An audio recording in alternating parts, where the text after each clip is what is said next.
যারা নতুন একটি পেজ খুলতে চান তাদের জন্য এই ভিডিওটা। যদি মিস করেন তাহলে 1 বছরের পিছনে পড়বেন শুধু আমার মতো। তাই সবাইকে বলছি এই ভিডিওটা মনোযোগ সহকারে একটুখানি দেখুন, নো স্কিপ। হ্যালো গাইস, আসসালামু আলাইকুম। আমি নতুন একটি ব্লগ নিয়ে হাজির হলাম আপনাদের মাঝে। যে ব্লগে থাকছে ফেসবুক ট্রাফিক নিয়ে সুন্দর কিছু মূল্যবান কথা আলোচনা করব। সবাই সাথে থাকুন, লেটস গো। একটা পেজ খোলার আগে অনেক চিন্তা ভাবনা করে একটি পেজ খুলুন, কারণ এই পেজে টাইম মেনটেন করে ভিডিও আপলোড করতে হবে, তা না হলে আপনার এই পেজ অনেক ডাউন হয়ে যাবে। তাই আমি আগে একটা কথা বলতেছি, আপনি আগে ভিডিও বানানো শিখুন।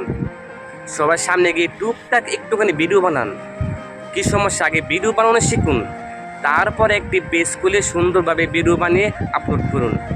আর প্রতিদিন 2টা রিলস ভিডিও আর একটি ফটো আপলোড করতে হবে। আর যদি একদিন গ্যাপ দেন তাহলে আপনার এই পেজ ডাউন হওয়ার সম্ভাবনা থাকবে। তাই বলতেছি আগে ভিডিও বানানো শিখুন, তারপরে ফেসবুকে কাজ করুন, সবচেয়ে বেটার হবে।